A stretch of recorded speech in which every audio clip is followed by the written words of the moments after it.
Hello, everybody. Hello, and welcome to Side Hustle Ideas. I am Bill, the company's expert. This is the weekly live stream where we talk about entrepreneurship, side hustles, starting your own business, startups, all that kind of stuff.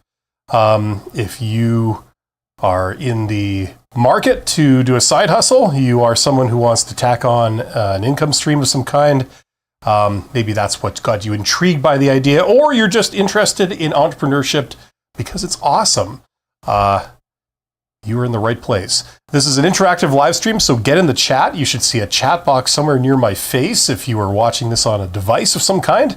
Let me know your questions. Let me know your comments. Let me know your reactions. Let me know what you're wondering about, what you're struggling with. All the rest of that. That's what we're here to do. Another hectic start for me today, I'm afraid. I apologize to everybody. I sort of deal with stuff that goes right up to the minute of when I'm supposed to launch my live stream. And then I think like, okay, what am I doing with my live stream? And then it's a bit of a gear shift to try and get everything set up and get back into it. But yes, I see there are 16 people here. Thank you for joining me today. You guys are awesome. Special thanks to my YouTube channel members. That business there. Membership has its privileges. Thank you to my Patreons. Thank you to my super thanks donors. You guys are awesome. And thank you to the participants here. The title of today's episode is called How to Launch Successfully in Baby Steps, Products versus Services. So that's two topics we're going to be talking about. And this is episode number 74. So let's get into this. I see that Curtis is here. Curtis says, I am new, so this is a learning process. Well, welcome, Curtis. I apologize. You caught me on a bit of a hectic day where I'm not as prepared as I should be, but hopefully we can get through this anyway. Let's answer the two questions in the title in reverse order. So I'm going to talk about products versus services. This is yet another one of those fundamental questions that entrepreneurs have to ask themselves when they are formulating their idea, when they're in the ideation stage, if you want to use all the fancy lingo. And before you sort of think about specifically what you want to do, this is another question that can help you conceptualize some of the ideas, some of the fundamental realities of business that will help your idea take shape. Okay? Products versus services. For example, any idea can be formulated usually into either of these two, either into a product form or into a service. And to complicate matters, in certain areas like IT, there are things that are sort of halfway between a product and a service. It's like a product and a service all rolled into one. But for most industries, you can still choose. You can do a pure product or you could do a pure service. And then whatever you choose, a product or a service or a combination thereof, it's called an offering. So whatever your offering is going to be, let's talk about some of the pros and cons of each. Now, products are probably more what people think about, they envision when they think about going into business for themselves. What could they do? What could they produce, right? There are interesting business concepts behind products. One of those is economies of scale. That's probably the biggest one. Now, the problem is if you go into business and you are producing a product and you are not producing something entirely original in every way, it's something that's, it's either you're competing in a market that's already there, or you are creating something slightly new, but it's still basically competing with things that are existing. So there's existing companies out there that are producing these things. Excuse me. And the biggest element of producing products is the concept of economies of scale. And that is that if you produce products in bulk, they cost you less per unit. That's the idea. So if you want to be more efficient, you produce things in bulk. That's what economies of scales are. So if you were to produce one unit of a product, something you could create at home in your garage or something, it might cost you $100 to produce, okay? And then you'd have to sell it for more than $100 to turn some kind of profit. However, if you were producing it in bulk, if you had like an assembly line or a factory or a shop type situation, and you're able to produce these things in bulk, it might cost you, say, $25 per unit, right? So already your costs will be reduced, right? Now, the problem is that if you go into the product producing business and you are competing against some large competitors that are already in the game, they probably have economies of scale and you don't, okay? It's hard to go toe-to-toe with a big competitor where economies of scale matter. So that's the product business. Now, it is possible to get around this. You employ a focus strategy and you produce a special product that focuses on a particular type of customer. And you can sort of find ways of getting around it, but this will be a big thing that you have to take into account, okay? Now, I'm going to contrast, before we go any further, I'm going to contrast this with services. Generally speaking, services don't follow the same rule, okay? And I did a video years ago where I talked about this, where if you decided to offer services, and maybe the simplest version of this would be something in the construction business, like you're a handyman or you offer plumbing services, something like that. People's pipes burst in their house and you go and you fix the pipes, right? So you offer your plumbing services as something that you're offering. Now you can go toe-to-toe with large competitors. In your hometown, there are probably other plumbing companies that offer plumbing services, right? So a customer can choose whether they want to call you in or they want to call them in, right?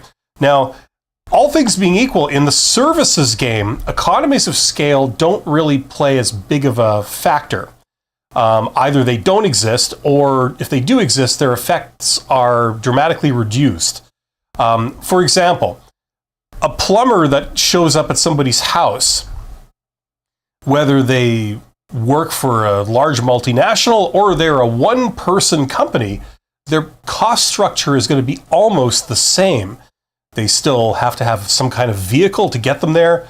They still charge by the hour for their time. They use more or less the same tools. So, a lot of the economies of scale thing is kind of taken out of the picture. And so that's one great advantage of services in general, is that it levels the playing field.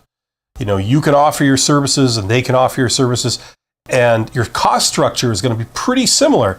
The other thing is that in something like plumbing or any kind of physical services where you go to somebody's site to do something, how the customers choose who they call in is probably going to be affected most by things like geographic proximity to them.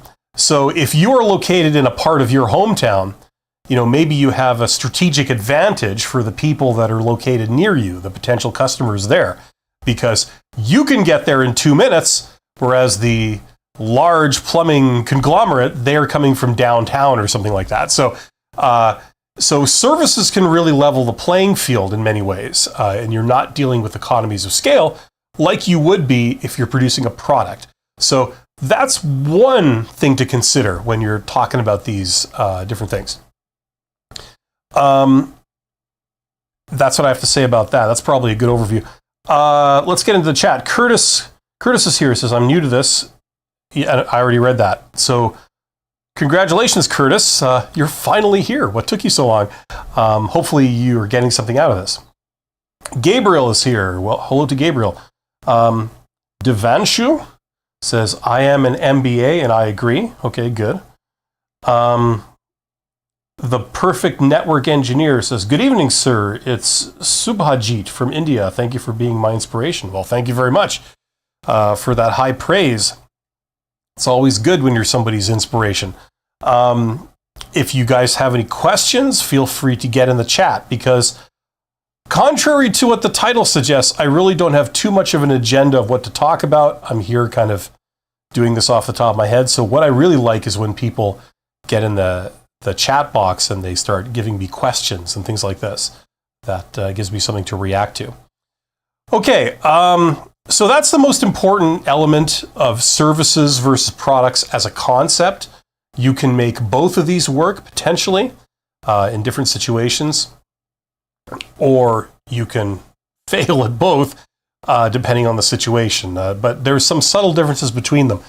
And a lot of times, people who are entrepreneurs, they're startup founders, they have somewhat of a choice of what form their product is going to take.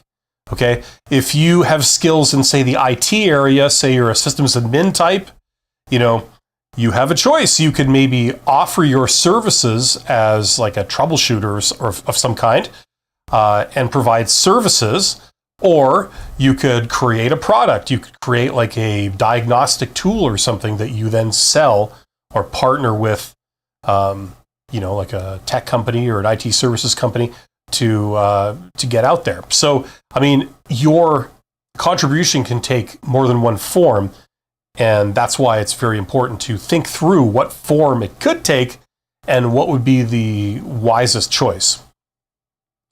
And that's what we're going to be talking about next in greater detail. Let's talk about the main title of this episode, How to Launch Successfully. Successfully, if we can say our words correctly.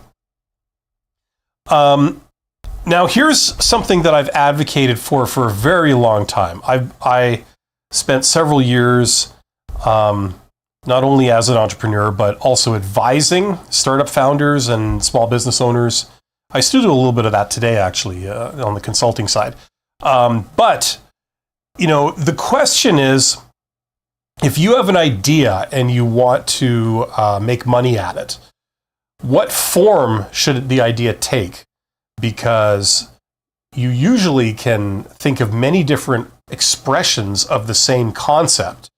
You could sell it as a product, you could sell it as a service. Like, think of someone who does a restaurant, okay? That's kind of the cliched small business that people can start, right? A restaurant. Now, there's a lot of problems with restaurants, but if you think about it, a restaurant itself is a combination of several things. You've got a product, your food, and then you have a service, which is the experience, right? And the serving of the product, right? So if you have some kind of a sit-down environment, right, where people order their food, the service, the cleanliness, the environment, that's all the service that you're providing, right? Not to mention the ordering of the food, if they get your order right and if they're courteous and, all this kind of stuff. I mean, that's all part of a service. So it's really a combination of a product and a service. Now, if you wanted to, you could separate those two. You could make it simpler. You could say, okay, I'm just going to provide food, right? I'm not going to try and sell it directly to the public. I'm going to sell it to a grocery store, or I'm going to sell it to restaurants, right? I'm going to make cakes or something, and I'm going to sell that directly to the restaurants. That would be one form of your idea, right? That would be the product side. Alternatively, you could say, okay, I'm going to do the service side. I'm not going to create the food myself. I'm going to obtain food from other sources. It's not that hard to get food. I'm just going to concern myself with selling it, providing a great atmosphere, selling it to people at a specific site or location or time where they might want food. Like, for example, a sporting event. You got all these people here, they're all in the hot sun, they're all thirsty, and they're all hungry, right? And you're there to provide the food, right? And the drinks. So, it's not that you create the drinks. You might sell them Coca-Cola or something, but you're providing the service of selling it to them. Maybe like a hot dog cart or something like that, right? I'm trying to think of the extreme form of this, right? So you are a service, and you've detached the products from that, and you're purely concerned about providing the service. Maybe you're a delivery company that delivers food. People order it online, and then you deliver it. You're purely a service company. So as you can see, the idea of a restaurant, it is possible to break it down into its constituent components and say, okay, instead of trying to do the whole thing at once, I'm going to limit my risk. I'm going to try one thing first, and then when I've got that cracked, and I know it's successful, I've got a hit on my hands, then I worry about expanding sideways and maybe tacking on a product or a service to it. Okay? That's what I'm talking about. So what I've always advocated for is for people to think like this, to be able to break down their idea into a much more manageable form. Because number one, it'll have a greater chance of success because you're only focusing on one thing. Number two, it usually takes a lot less startup capital to get it off the ground, a lot less effort, right? And it allows you to focus. And if there's only one or two people in this business, that's plenty to work on. You know, you don't need 5 major challenges to focus on all at once, like as is the case in a restaurant. Okay, that's what I have to say about that. Let's go over to questions here. Thank you for getting in the chat. I see a lot of people have taken me up on that. Okay, Curtis says, student, and am guessing the link was due to my professor. Semester spring 2025 is just starting. Okay, well, good. Well, welcome, Curtis. Galaxy Stranger says, the topic of starting your own business always opens up a can of worms for me because of the balancing act of making money versus putting a quality product to market. Actually, it's not a balancing act. It's actually two things that both go in the same direction. If you can put a quality product out there into the market, you make money. It's just that simple.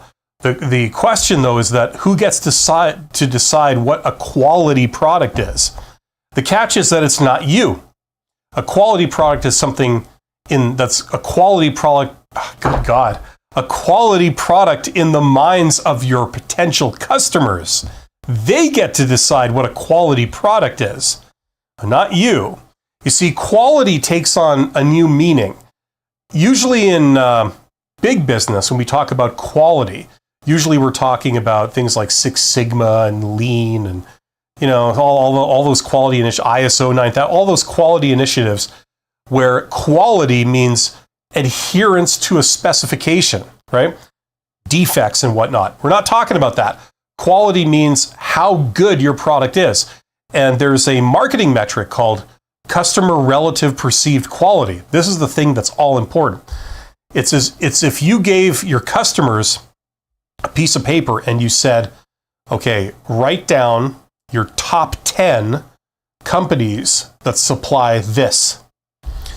So, I don't know, smartphones, write down your top 10. Where would Apple be? Where would Samsung be? Where would Microsoft be? Write down in order. Number 1 is the best. Number 10 is the worst of the bunch, right? Where do you rank? That's customer relative perceived quality. That's what it is. Now, obviously, everybody's going to have their own definition of quality. Something that's the cheapest, something that's the best, something that's the best bang for the buck. But whatever they consider the most important, they've ranked you at the top. That's the important thing. Okay, so if you can do that, money follows. And they've done extensive studies on this, and that's what they found over many decades across every industry, every size of company. So all you really got to figure out is how to do something awesome. That's the only challenge you have. How to make something awesome. And it doesn't have to be awesome for everyone in the world. It can just be awesome for a subset of people, okay, a market segment, a subset of people. But as far as they're concerned, it's awesome and they love it and they want it. Okay, and if you can do that, the money follows. Curtis says, I noted my write like a professional. So my field is social science 6 to 12 education. Okay. Galaxy Stranger says, many of the things I want to do, other people look at and say, you'll never make a ton of money at that, when they don't understand that that's not the point for me. I want to make the thing because it is fair to say that because it doesn't exist on the market. Okay. So you're wanting to create something new. That's good. That's good.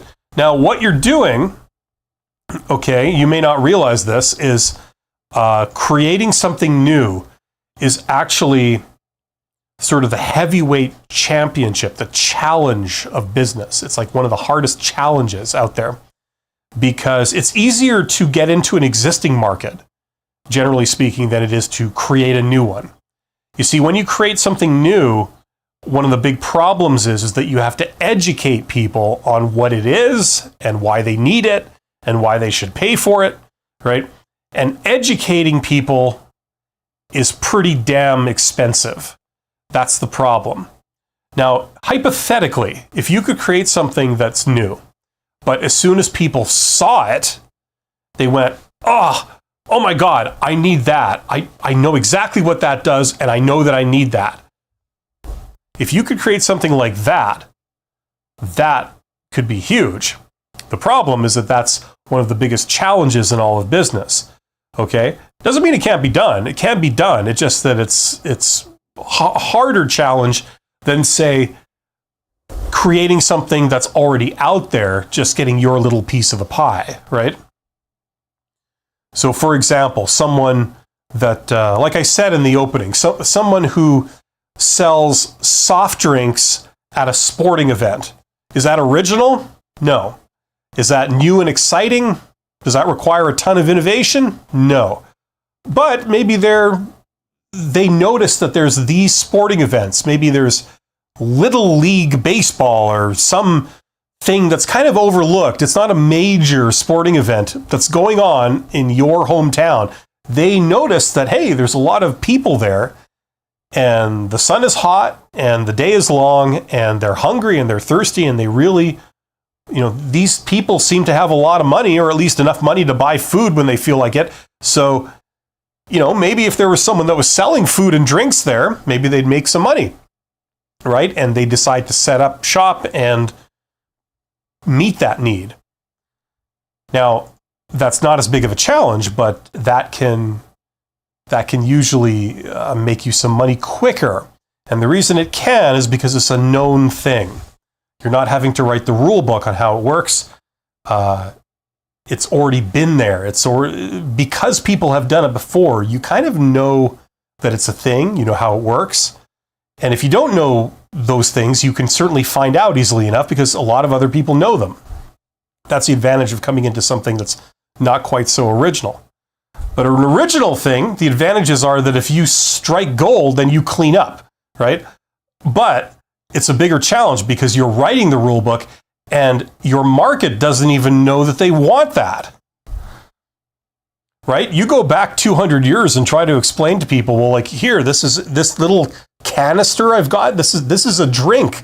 And you pull the tab and it opens, and you make sure you don't spill it all over the ground when you pull the tab. You keep the tab on top, and there'll be a big puff of air because it's pressurized. Okay? Don't shake it, but this is a drink, right? Now, can you explain that to every single person that might want to buy your drink? No. That's hard, right? These people don't even know what a canned drink is. So you see what I'm talking about? These things actually become all important. Now,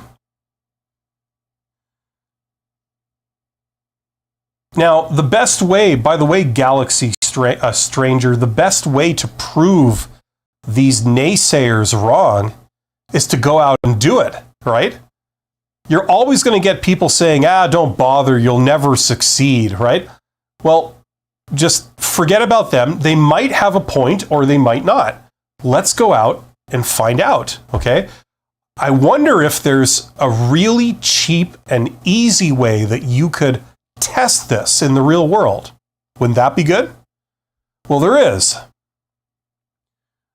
Okay, Gabriel says, is it fair to say that businesses who cannot leverage AI and tech itself to accelerate their business will be surpassed by ones who can?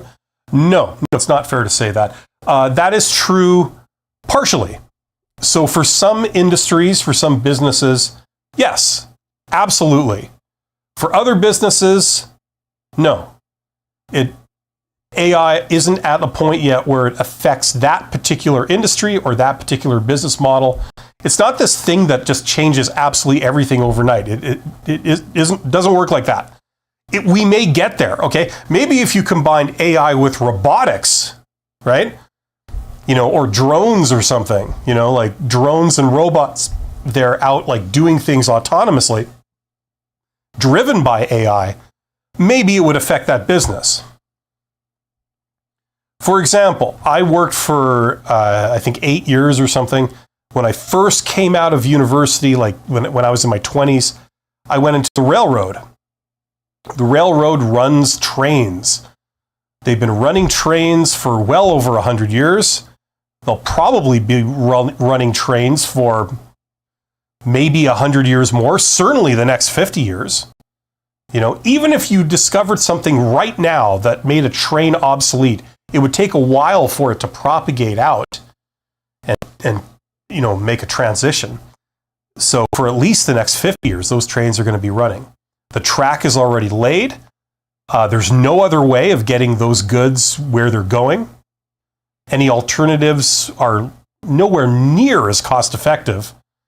So, you know, now will AI revolutionize it? Do they have to get on the AI wagon now? No.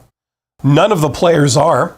And even if they could, like, you already know the intelligence, you already know where the train has to go, etc. So it's not going to make a huge difference. But for other industries, obviously, it has a tremendous disruptive impact. So it depends what we're talking about.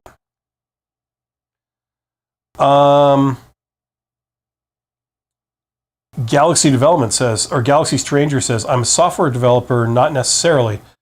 Large orgs that rushed AI are way... Okay, you're talking about the AI thing. Galaxy Stranger says AI is not a panacea. Like, put it this way. First of all, AI is mainly to deal with information. So anything that's in the business of information, where that really provides the competitive edge, you know, then it's safe to assume that it could affect them, right? And it probably will, sooner or later, if it hasn't done so already. But not every business is based on information. If you're the plumbing company I mentioned at the beginning of the stream, you still got to get a plumber to come to your house, right? How is AI going to really help with that? Yeah, it could help with the navigation. It could help with planning out what tools you need or diagnosing the problem. It can make it a little bit quicker, but, you know, is it going to totally change the game? I would suspect not. Not in the near future. As I said, if you combine it with robotics, maybe the robot comes and fixes your pipes. The robot drives up in a car and gets out, takes his toolbox out, comes to your house, fixes your plumbing. I don't know. Maybe it would then, right? And that could be around the corner, you know? We'll just have to see. Lady Zelia? I apologize if I'm saying your name wrong. I have a long habit of saying everybody's name wrong and everybody gets offended. Lady Zelia says, hello, sir. I would like to thank you for your teaching. I showed your channel to my daughter, and it's helped a lot of her public speaking and presentation in school. Thank you again. Well, that's very nice to hear. Thank you, Lady Zelia. That's very high praise. I'm going to have to make sure I really clean up my language, too. But that's great. Galaxy Stranger, thanks. And that's the rub. My version of a desired product doesn't necessarily match what everyone else wants. Okay, well, now listen, Galaxy Stranger. You're starting to say things that concern me a little because here's the deal. Okay, there's a difference between starting a business and doing a research project. Okay? A research project is something that's purely for yourself. It doesn't have to make money. It can be just to see if you can do something, to see if something is possible for you to do, you know? And if you succeed, great. The only person that decides whether it succeeds or not is you. You set out to try and demonstrate something, and you do. Congratulations. Way to go. You've proven that this thing is now possible. But that's different from a business. Okay, a business... Don't be fooled by the operations side of a business. The primary purpose of a business is not to do the thing that it's doing. It's to make money, okay? So if you create AI that can do some revolutionary new thing for you, great. You know, it can do this, whereas AI couldn't do it before. Great, okay? That's a research project. Now, if it's something that nobody is aware of, nobody really understands what that is, and nobody is prepared to pay for it, then it's probably not going to succeed as a business, okay? It's a nice little research project, but it's not a business. Okay, it doesn't have to be a business. It depends what your goals are. But if you want to be in business, the purpose of business is to make money. And the way you make money is you create something of value to other people, not to yourself necessarily. It doesn't matter whether you place value on it or not. What matters is, do other people place value on it? Meaning that they would pay for it. It's something they want or they need, right?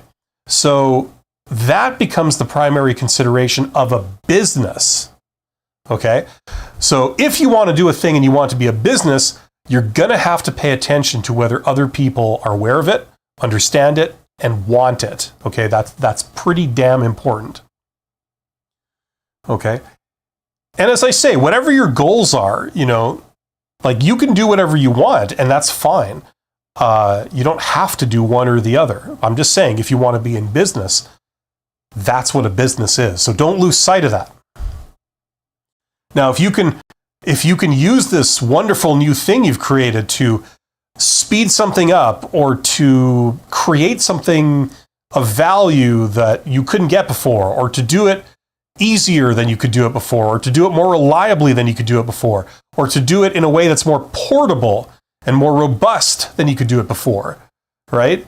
Or you could do it in such a way that you don't have to have a PhD to do it now, whereas in the past maybe you did, right? Then great, right? The practical application of knowledge to make money. That's what a business is. And the great thing, I think it's a great thing though, what I'm saying might sound kind of negative, but it's actually really good, because the idea is that if you can provide value to people, you can make money. It dovetails beautifully, It's just that simple. There's a lot of people out there who haven't been to business school that seem to think, like they take their cues from some of the really unscrupulous people out there, and they form this opinion that in order to make money, you have to fool people, you have to lie to people, you have to have nothing of value but dress it up like it's of value. Those are completely false. Those tend to fail in the long term. Like, that's not how you make money reliably in the long term. You make money reliably in the long term by providing something of value, something people want, something people need. And the more they want it and the more they need it, the more money you can make. And it works beautifully. You benefit everybody else, and it benefits you. Gabriel says, I want to be in business so I cannot be homeless. Okay, well, that's kind of an extreme sort of requirement. Well, Gabriel, business is built on two basic pillars. Okay, one is marketing, one is operations. There is a third one that's like a distant third, that's finance, okay? But it's basically marketing and operations. So you have to have something and be able to deliver something, and then like of value. And then marketing is basically you have to match what you're doing to customers. You have to be able to inform them of it so they're aware of it. You have to persuade them to buy it, to show them that this is like real, this would be really good for them. And so they buy it and they conclude that, yes, this is awesome. I like this and I want to keep buying it. So you need to do both of those, and they both have to fit. They're both equally important. If you had to choose one, I would say marketing is the most important, but they're both important, marketing and operations. So make sure you're focusing on those.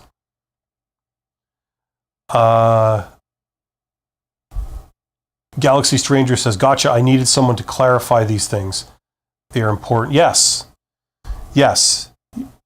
Two different things. Like there's people, like I've seen many cases of people that are like a bunch of technical introverts. And I'm not knocking them. I'm a technical introvert.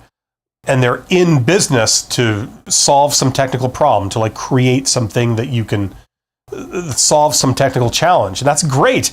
But the problem is they haven't really thought through, or at all, who they're going to sell it to, what their selling point is. They haven't gotten any evidence that these people are even interested in buying something like this. They're just assuming all of that stuff. All the marketing side is basically just an assumption that they haven't really thought about, and they certainly haven't collected any evidence on. What you would like to do is you'd like to test these things, right?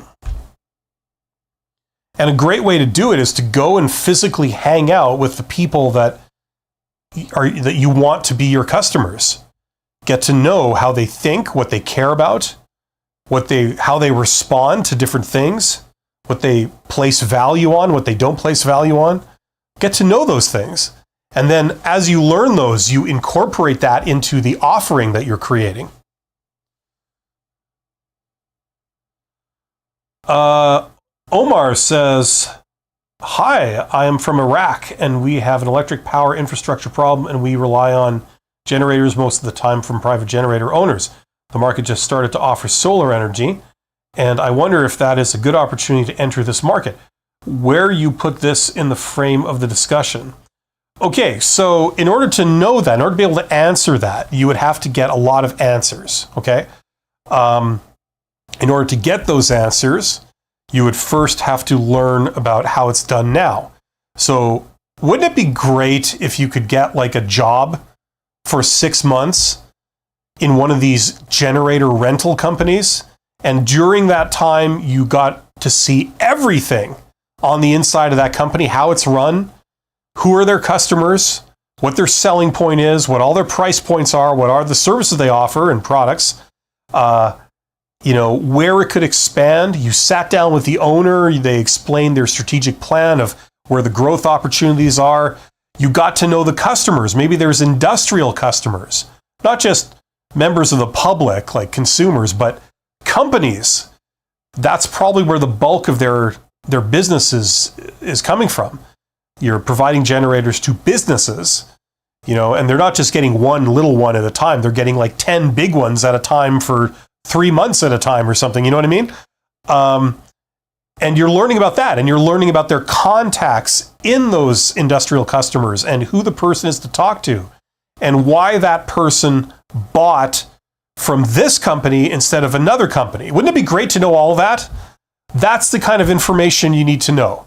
So where do you find that?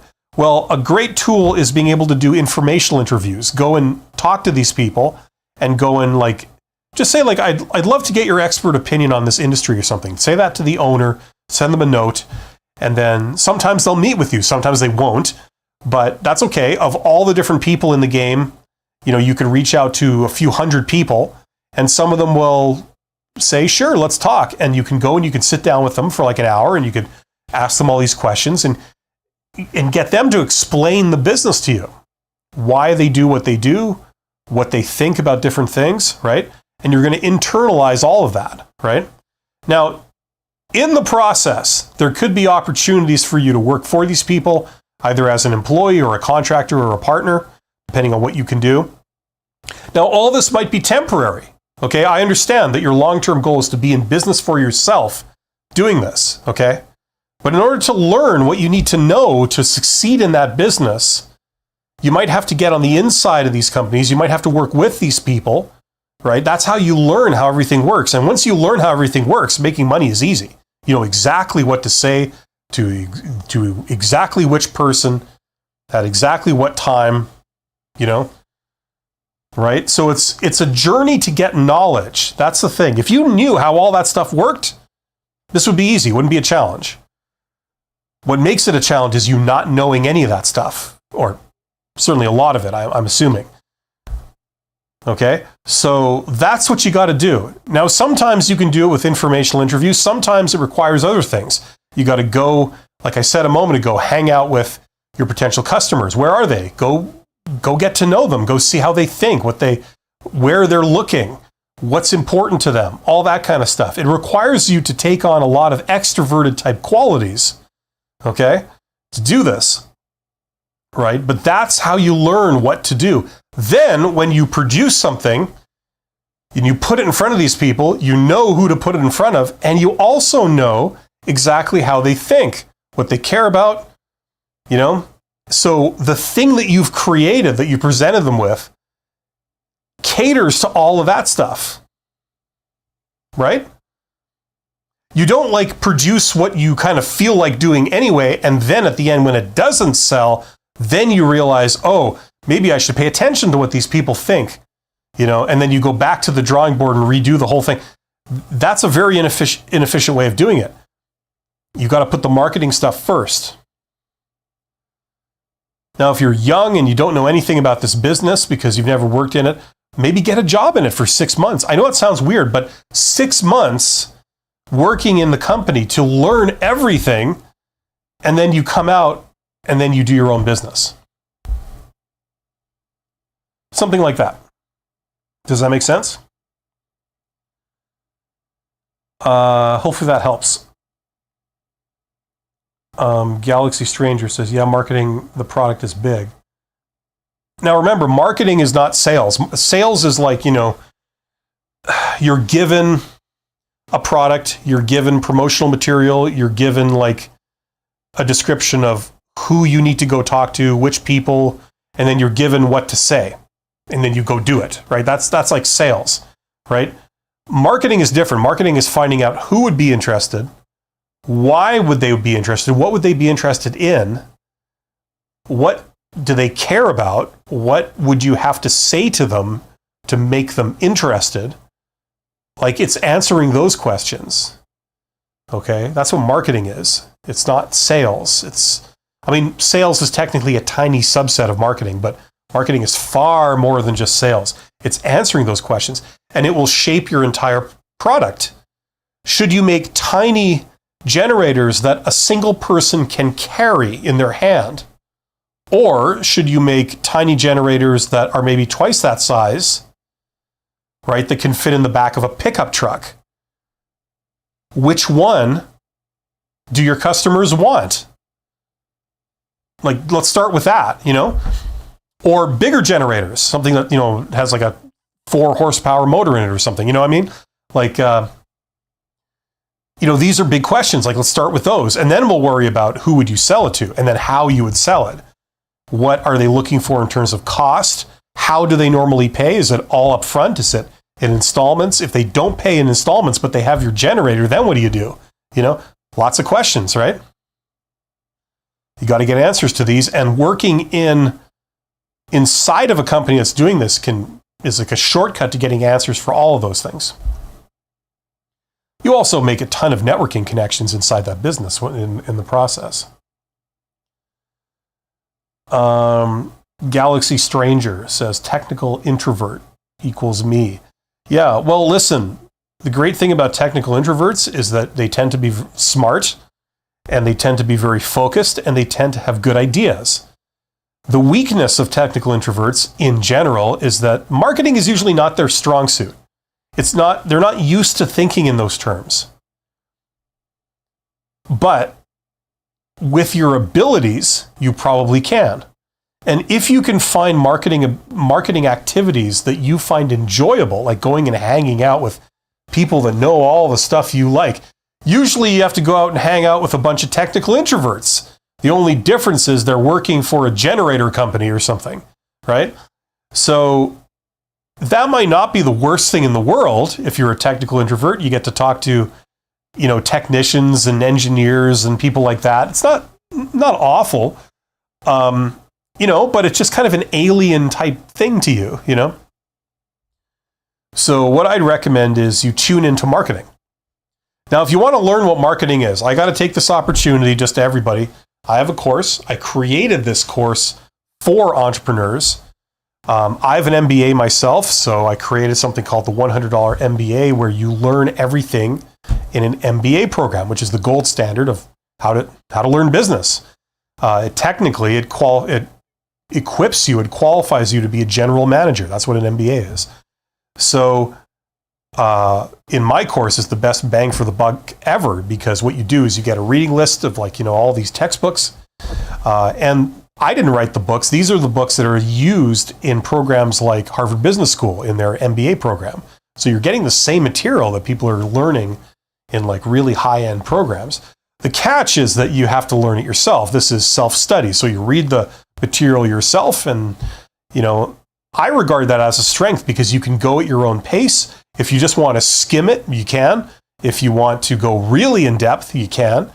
And I provide videos, I guide you through it, and I give my own insight into things. But the bulk of the material it's not written by me. It's not my version of an MBA. This is like the de facto MBA material that you're learning that's taught in universities.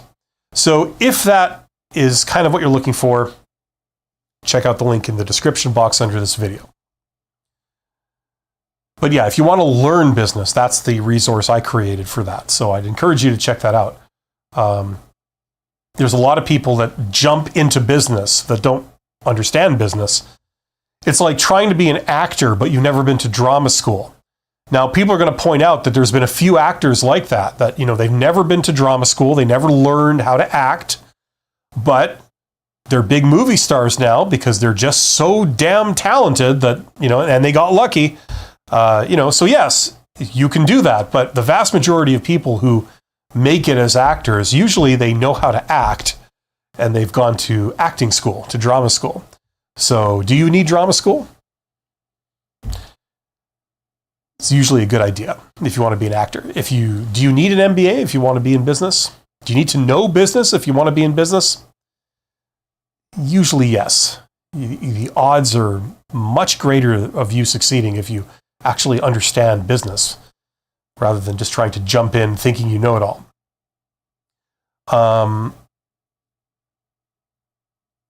Okay, Omar says, I have an opportunity to market their solar product as a distributor with no financial investment. Thanks. Okay, good. That sounds like it's something worth pursuing based on what you said your goals are. Galaxy Stranger says, yeah, meaning marketing is getting the word out, reaching the customer. That's exactly me. I've been looking at getting that lately, the course. Okay. Well, listen, no pressure. I mean, I'm not here to pressure people into doing things they don't want to do. I'm just pointing it out. I created that for people that are looking to learn business, but they don't feel like going to university for 2 years and, doing it full time. They either have a job or they have family or both, and they just can't fit it in. So that's what I created that for. Well, good, Omar. I'm glad you think so. Yeah, like this is the thing. We covered a lot. We covered okay, you need to understand what business is. It's about making money. That means it's not all about you. It really is about what your customers care about because you have to sell to them, right? Now, I've been a big advocate for doing the marketing stuff first, which means that if you think you have a good idea, if you think you've created something that everybody's going to want this, right? I would say okay, let's test it. Let's see if that's true. Okay? So it doesn't take a product or a service to validate whether people would buy it or not. This is the great thing. If you put up, say, an ad, okay? It could be a post on social media. It could be a physical ad. It could be a sign, like an ad is on a sign, a physical giant sign overlooking a highway, and it says, hello, I have this, and it costs this much, and here's how you get it. There's a phone number, or there's an email address, or there's a website. Or they just need to know the name and they do a search and then they go to a website and the website is selling it, right? You can pay on the website and then it will sell it to you. Kind of like Amazon, you pay up front and then we will send it to you, right? So what you can do is before you create your product or your service, you say, okay, I'm going to do this marketing effort. I'm going to do an ad. I'm going to try and get the word out. And I'm going to see if people will buy this. I'll say, here, I'm offering this thing. It costs X. If you want one, go here, pay for it, and we'll send it to you. Right? Now, the idea is that, let's say you do this and 100 people order it on day one. Maybe at $500 a pop. So on day one, you've made $50,000 revenue. Now, if someone gives you $50,000, could you make 100 units of your product? if you priced everything properly and you've promised the right thing, you should be able to. Like if you're testing this product, which is presumably something you can make, and it's going to cost X, and presumably that's accurate. You can deliver it for that price. Okay. Let's see if the demand is there. Right? So let's say on day one, you get 100 orders. Okay. So you got to make 100 units of this. Now, if you had gotten 0 orders on the first day, or say the first month, 0, well, then you got to go back and re-examine, do people really want this? Is the price point correct if they do? And if they do, is this the right way to tell the world about it? Right? You got to question those things. You got to get answers for those. Right? So you try different things. But let's say people order it. Now your challenge is, okay, can I produce the thing that I said I was going to produce for this price? Now, hopefully you haven't like promised the earth and the sky. You've given like accurate numbers of what it's going to cost and stuff. So you should be able to do it. Well, now here's the challenge. Let's see if you can do it. And so if you can sell it and you can produce it, you're on your way, then you can ramp up from there. Right? And the beauty of doing that approach is that you don't have to invest in creating a product or anything until you know that people want it. So you make sure the demand is there for this thing first, and then you produce it. Right? If the demand isn't there, it's good that you know that at the beginning before you go down a blind alley trying to create it. Right? So you can try a variant of this. Now, even if you're a technical introvert, you've got the power of the internet at your fingertips. It isn't the be-all, end-all. There's still people out in the physical world. Business happens in the physical world, but a lot of business happens on the internet. You've got all the power of the internet. You can potentially reach millions of people from your smartphone if you knew what to do. Right? So if you develop those skills and you get the marketing side worked out, and then you can offer something for sale online to a market segment of people that, bought it online and became aware of it online, then your challenge is to produce the product. And that should be relatively easy, especially if you're a technical introvert. So that's generally the approach that I advocate for, doing it in that order, putting the marketing first and just probing the market, just seeing what they're into. And you make educated guesses. If you're trying to do a more industrial type thing, then you do what we were talking about earlier with Omar, where you learn everything you can about that business. And then once you know everything, then you just do it. You just execute. Does that make sense? Let me know if anybody has any additional comments or questions or anything like that, because I'm just responding to what's in the chat.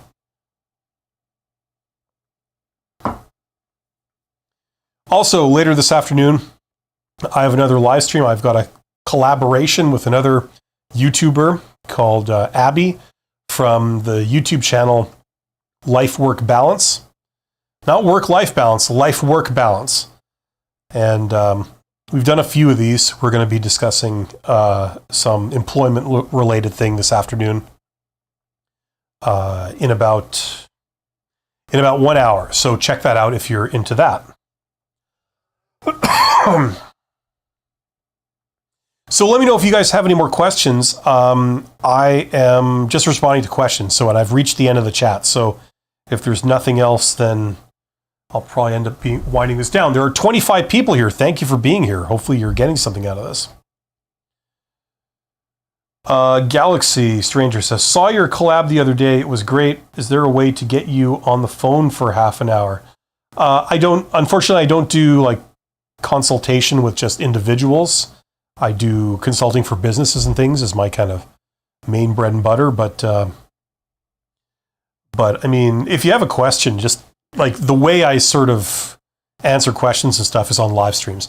Other people respond to comments. I don't really do that. I found that typing out answers in the comment sections of videos is just very inefficient. So I try and do it verbally if I can. My microphone is moving all over the place. Yeah, so there you go. Miko is here. Greetings to Miko. Gabriel says, we are just a little bit tired. It is Monday after all. Yeah, so yeah, you got to sleep on the job all the way through the week so that you can have enough energy for when the weekend comes to party so hard that your hometown gets completely destroyed. And then, you need a break after that. I remember when I was a kid, I think it was Argentina won the World Cup in soccer. And I can't remember what year it was, but it seemed like they had like a month-long party in Buenos Aires, in which Buenos Aires was pretty much almost completely destroyed. That's what it seemed like on the news, watching this as a kid. So I remember that. I don't think anybody has ever partied quite as hard as those people. That was hardcore. Like it was scary. At least it is when you're like 10 years old or something. Anyway, what the hell am I talking about? Yeah, so that's the deal. Now, I didn't really talk about or did I? I didn't really talk about very prominently the topic of this episode, which was how to launch successfully in baby steps. It's about breaking down your idea into little bite-sized pieces. We talked about the example of the restaurant, where the restaurant, when you think about it, combines several things all into one. It combines a product, like the food you sell. If you're making your own brand, your version of the Big Mac or something, like it's like a proprietary food concoction, maybe you have the lingo down, instead of didn't they coin the phrase supersize, supersize me, right? Or a combo, right? Where you get the burger and the fries, right? And the drink is like a combo, right? You've got to create your own place where you don't use that lingo. You got your own lingo, right? You use a concatenation. That would be like a burger and fries and a drink or something. And you got your own specially named burger. And, so I mean, that's a product in itself, right? So forgetting about the whole restaurant side, right? You've got the product. Then if you have a sort of sit down environment, that's a second thing. Do people want to eat there? Is it welcoming? Do they enjoy the atmosphere? Maybe it's a bar type atmosphere where you get a certain type of customer and they want to stay for a long time. Maybe you have a coffee shop type atmosphere. It's like a different kind of vibe, more for students. Maybe it's more of the Olive Garden kind of thing. It's like a fancy restaurant, but not really, So like that's a whole thing in itself, right? Like the environment and how it's designed with all the colors and, you have plastic plants everywhere. And then you have the service. You have the running of a service, so the running of a restaurant. So you have waiters, waitresses, or you have AI and, self-serve type thing, right? The ability to be able to cook the food in real time and serve it. That's a whole other operation, right? Like maybe you have that down. You've got like really efficient service and it's operating at a profit, but the environment is just not very welcoming. It's just kind of not the greatest atmosphere. Or it's just not the atmosphere that these people are looking for, right? And then on top of that, you got the whole real estate location element, right? Is this a good location? How many cars pass by? What type of people pass by? Are they people wanting a coffee on their way to work? Are they white collar people, blue collar people? Like that's a whole other thing. And then, getting the land and, leasing commercial space.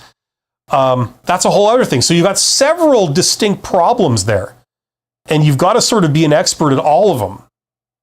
They all have to be done correctly for the restaurant to be successful, right?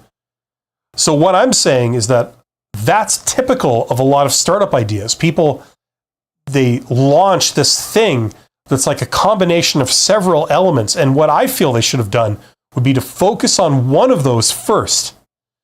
So in the case of a restaurant, I would recommend, work on the food, okay? You don't have to have a restaurant. You don't have to have a location. You don't have to have a service to serve people. just create some amazing original food. And if you create it and it's so good, you get it to the point where it's so good that everybody who tries it wants to come back for more, then you've got something on your hands. You could sell that to grocery stores. You could sell it to other restaurants, things like this, to get the money rolling in that allows you to finance the next step, which is maybe then people can order it directly from you and you have a delivery service. So you tack on that component. Make sure that is efficient. Make sure that it's making money. Make sure you understand that business. Then, if that's making money and you've got two sort of revenue streams bringing you money, then you can maybe tack on a physical location. Let's try a restaurant or something like that. You know what I mean? Like, it's baby steps. That's what I'm talking about. And if you think hard enough, your idea can be broken down into baby steps.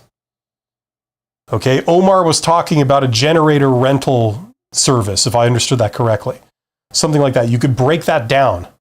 Is that just for the consumer market? Is that for the industrial market? Like, what are we talking? Let's break it down. Let's do one thing and let's knock it out of the park. And then when we've solved that problem, let's tack on another thing. And that way it makes it more manageable. It makes it easier and simpler and more possible to get off the ground. That's my recommendation. Miko says, I have a small YouTube channel and I've tried to offer some sales consultation for those that are interested, but I rarely get any inbound contacts. I advertise this at the end of my videos and on my video description. Most of my videos, 95%, are Finnish. Yeah, Finnish is supposed to be like, it's not similar to any of the other European languages. That's what I recall about Finnish. Okay, so is there a question there? I take it you're wondering like what to do to get better results. Well, once again, you see, YouTube is a kind of a weird thing because it tends to try and obfuscate the marketing side, right? Like YouTubers, you just worry about creating videos, really. You're not out there trying to push the videos in somebody's face, like get exposure for it. YouTube kind of takes that and it does it for you, right?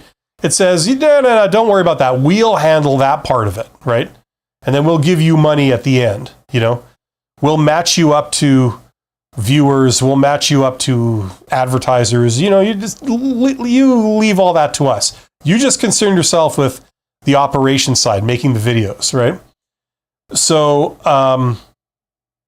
but the thing you want to do, like consultation is kind of a weird field. It's like, it's based off of reputations.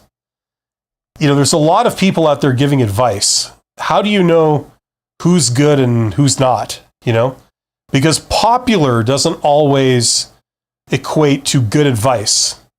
If you tell people what they kind of already think, they tend to respond, that's good, solid advice, when it might not be. You know what I mean? You follow that advice, it leads to disaster, right? Sometimes good advice takes a form that people listen to it and they go, really? Like, I did a video, was it last week, on the hidden job market? That's a tough sell. Most people that hear that, who don't know about the hidden job market, go, that's crap. That couldn't possibly exist. It's like, it's a tough sell. Well, sorry, it's true. It's there, but people don't like hearing it if you're not already aware of it. So that's a tough sell. So you can't always go by popularity as a sign of like good advice, right? Sometimes you have to say unexpected things and you have to say things that go against the grain and against people's opinions. So a consultation is based on reputation. And how do you get a reputation? It's by working with people in person a lot of times. Most people will buy your advice because they've worked with you and they know who you are, right? As opposed to, there's this person I've never met that I don't know of, but they seem to sound good. It's a little bit like that. At least in my experience, it has been, so.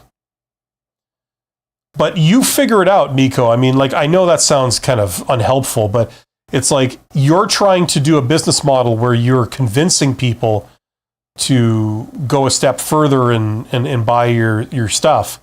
You know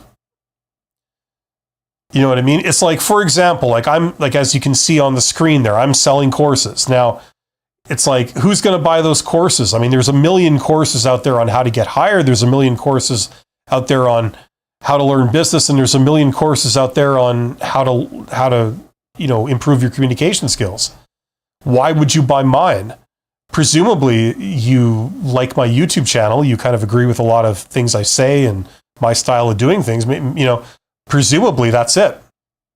I don't think a lot of people that don't feel that way would be buying my stuff, So you have to figure out who you're going to and who would do it. Would it be businesses or would it be consumers? And if it's businesses, maybe you might want to reach out in the real world and do an informational interview, work with them face to face, and then maybe once they know you and they feel they like you, then they'll maybe buy a lot of your services or whatever. Maybe that's the way to go. But you need to test some of these. Miko says, follow-up question, should I promote my videos on LinkedIn? Well, I can't answer that, because in order to know what to do, you need to know what your goals are. And in order to know what your goals are, like if it's the right goal, you need to know, a bit about the industry. Like, the people that are doing this successfully, who are their customers? The people that are doing this successfully, if they're assuming they're going after the right customers, are they doing videos on LinkedIn? I can't tell you what to do. What I can tell you to do is go and get the information straight from the source, and that's going to vary depending on who you're trying to court, Now the substitute for doing that is to just probe the market. It's just to like try things. So you could try it, but the catch is that that's usually not the great way of doing it, because, if you just do one video, is that enough? Like maybe you would have to do 20 videos. Maybe it is the right thing to do, but you can't just succeed with one video. You'd have to do 20 videos so that people start to know you, start to like you, start to trust you. Maybe that's the thing you got to do. I don't know. But what I'm saying is that if you have an idea, you should start with an idea of who is your target customer. Is it a business or is it a consumer? If it's a business, you might want to contact them and do at least informational interviews with them. You might want to see if you can do some contract work for them in person.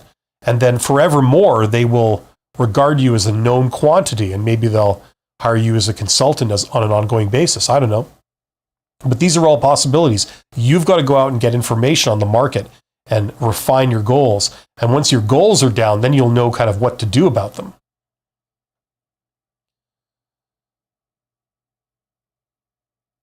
Like, let's get into that just for a second. I've heard that many times. Like, should I do this? It's like, I don't know.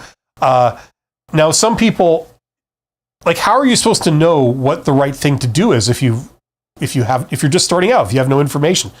Well, the thing is, you have to go out and get information. So a good thing to do would be to find out once and for all, who, like, people who are in this business that you want to do.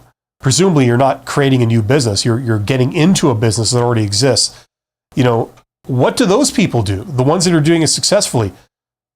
What product are they selling? How are they selling it? To whom are they selling it? What's the selling point? What's the price point? Like all that kind of stuff. You would have to know all that. And the way you learn that is you go and you research them or you talk to them. Talking to them would be the first choice, right? And then if you learn how they operate and you want to try and replicate that, now maybe it's possible for you to replicate it. Maybe it might not be possible because maybe they're a huge company and you're only one person. It might not be possible to do what they're doing, right? You might have to tweak it a bit. Okay? So information is key, right? Without knowing, instead of saying, what should I do? You need to know, like, how does everything work? If you knew how everything works, then you would know what to do, right? So you need to learn how everything works. How are people making money at this? What are the options? Okay. So you have to go and you have to get that. And until you know that, you're not going to know what to do. And no one will be able to tell you what to do unless they are also in that same business and crushing it. Those are the only people that could potentially give you advice about details like that. You know what I mean?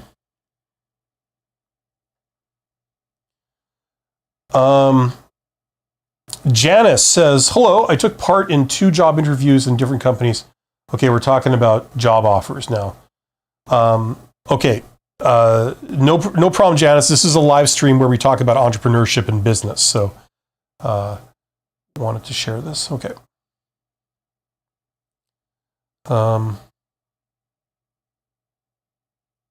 Excellent. So I think we pretty much reached the end of the chat. So unless there's any last minute questions, that's probably going to be it for today. I want to thank, there's 25 of you guys here. Thank you for being here. Hopefully you got something out of this. I felt like I really didn't do nearly enough preparation for the one today. I was a bit scattered, but I appreciate you guys jumping in the chat and giving me a lot of questions to answer and things to respond to. So that more than made up for it. I do this every Monday. So if you come back next Monday at the same time, we can do this again for another episode of Side Hustle Ideas. Check out my course, the $100 MBA. If you're interested in learning business, check that out. There's a link in the description. I've also made like a video, at least one video, I think more than one, that are like FAQ, frequently asked questions about the course. So you know exactly how it works, exactly what it teaches you and what you get. So it's as transparent as possible. Check those out. And the more you learn about business, whether you have a conventional career as an employee or you become a business owner or an entrepreneur or even just someone who works as an employee, but you got a side hustle on the side making you a little extra money, it's all good. The more you learn about business, the more it will help you in your career, whatever form it takes. So I applaud you for doing some self-improvement and trying to learn this stuff. Thanks so much. You guys are awesome. I will see you soon. Take care of yourselves.